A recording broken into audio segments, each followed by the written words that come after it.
Norman Gusgusin. At siya daw ay nagngangalang Richard. Dinaig pa po nito, mga kahombre ko, yung kalbong paiba-iba ng trabaho. Si Casper ay hindi friendly ghost. Si Casper ay yung all-around ghost ni Norman Gusgusin.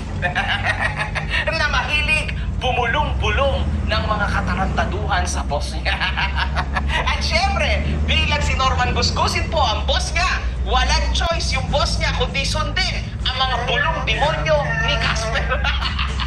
In short, sa buhay nilang dalawa, silang dalawa lang po ang nagmamahalan. Ewan ko nga ba, ano yan, malay nyo. Kaya pala laging bad trip si Norman Gusgusin sa mga video niya at wala siyang ginagawa o sinasabing matino kundi puros mura lang, puro kababuyan, kabastusan lang, no? Siguro mga kahombre ko dahil malungkot ang tao na ito. Yan talaga yun. Malungkot silang dalawa kaya silang dalawa ngayon ang naghihimasal. Espadahan. Anyway, mga kahombre ko, makikita natin na yung Richard na Sputnik kuno. Pasok, Richard. At si Casper ay parehas ng kamay, parehas ng mata, at lalong-lalo na parehas ng boses. Yung walang totoong matigas doon. Basya, nandito na naman ako. Malabo yung boss. Sabi mo, 4 days lang. Ito, Sputnik. Mambuhay. Gobernador kayo doon. Ang mga taga-linis doon, yung mga bagong salta. Nang mapanood nito ang video ni MG, makikita sa naging live ni Norman Gusgusin na takot na ito at ayaw nang murahin si MG. Per, ano masasabi mo kay Ogag? Binabantaan ka? Ha? Natakot tuloy ako. Ha? Matatakot ka na? Oo, nakakatakot siya. Ano masasabi mo? Yeah, ba? Sabihin mo na kay Kamote, kay Ogag. Nakakatakot ka naman.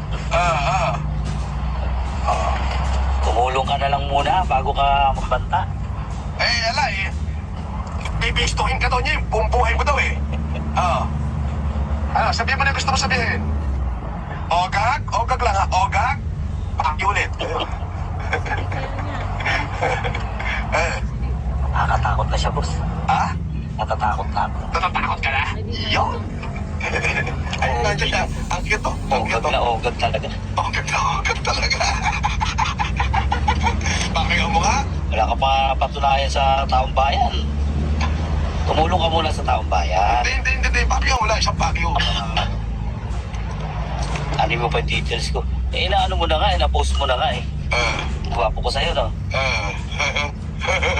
Ito na sa'yo.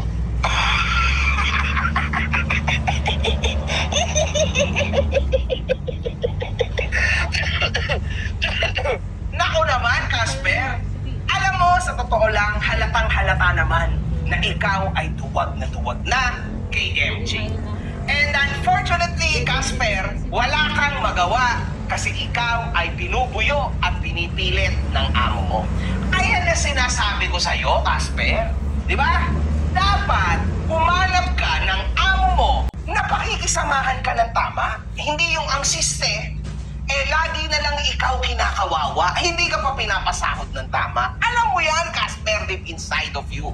Kaya I know for a fact na ngayon na nanonood ka dito, deep inside of you, nafe-feel mo na ako pala yung tamang maging amo mo. Man, huwag ka mag-alala. Aso ka ni Norman Gusgusin, tama? Asong kanal ka niya, tama? Sa akin, magiging asong may breeding ka. Kung gusto mo, kung gusto mo, tatanggapin kita. Promise, papasweldoy kita ng 100,000 per month. Asikasuhin mo lang ako. Papayag ako dyan. Pero syempre, gusto ko, ilaglag mo yung amo mo. Alam ko yan. At ito pa, Casper, ang sasabihin ko sa'yo, hanggat maaga pa, humiwalay ka na dyan. Kung hindi, alam mo na kung saan ka pupulutin. Good luck! Kasi, Casper, kung hindi ka lalayo dyan sa boss mo, maaaring malagay ka sa alanganin. Napakaraming taong kinakalaban niyan. Napakaraming taong tinarantado niyan, mamaya niyan, pati ikaw, madamay sa mga bagay na pagbabayaran niyan. So mag-ingat ka. Kaya come back, my prodigal son.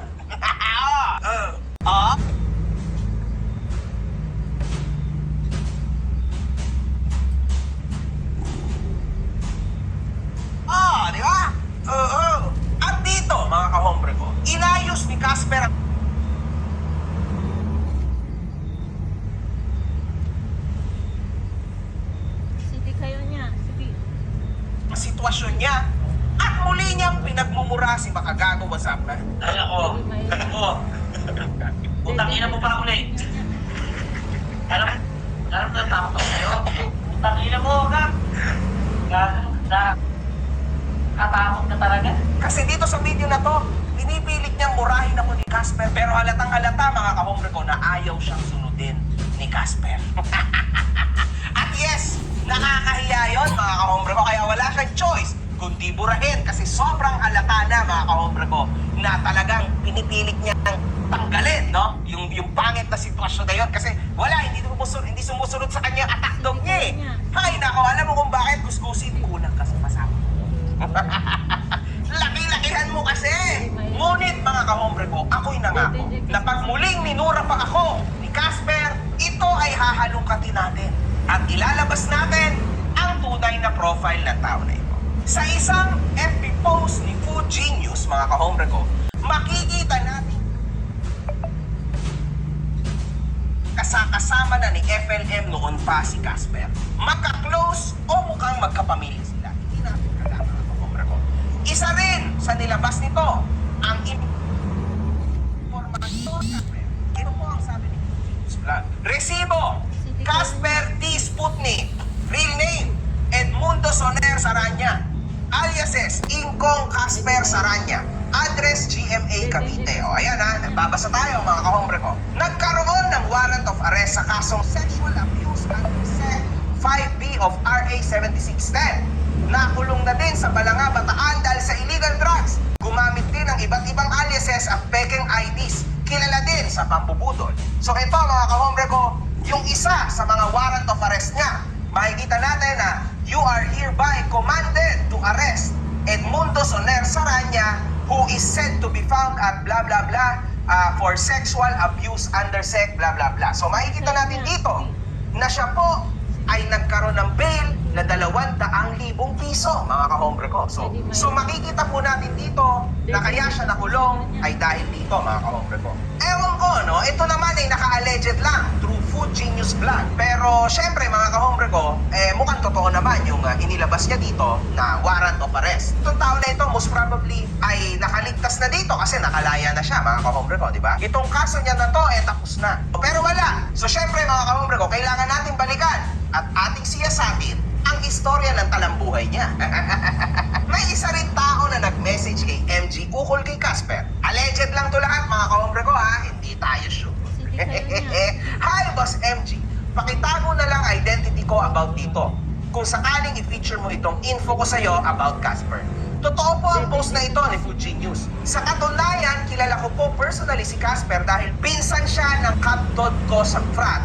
Ang pinsan niya at minsan din akong napailalim sa pamumuno ng pinsan niya noong araw sa GMA Cavite. Malakas ang loob niya ni Casper dahil yung pinsan niya na kabrad ko ay politiko sa GMA at dating barangay konsehal sa lugar nila sa Nicolas sa Pirata.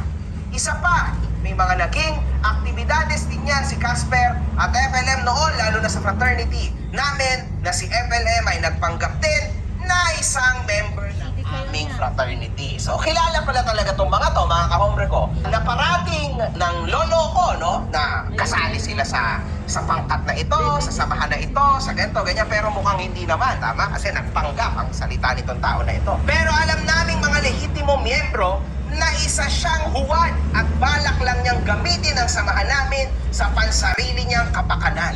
Si Casper din ang kasama niya noon na isa rin member ng samahan namin. Pero pilit isinasaksak ni Casper na si FLM ay miyembro ng aming frat. Sila rin ang magkasabwat sa scam na Mayaman Challenge kung saan ay pinagmukha nilang napupunta ang tulong na naidodonate sa kanila sa mahihirap pero maliit na porsyento lamang ang ipinamumudmud nila dito. Kahit noon pa man ay huwad na tong si FLM. Matagal na rin nilang diskarte na magpanggap na member sila ng isang pangkat o samahan para magkaroon sila ng credibility sa karamihan. Lalo na sa mga taong tamad mag-ungkat ng katotohanan. Oh my God, pumigat siya, no? Medyo dulo, mga kahombre ko, no? Pero ito po ay lahat ay allegedly lang.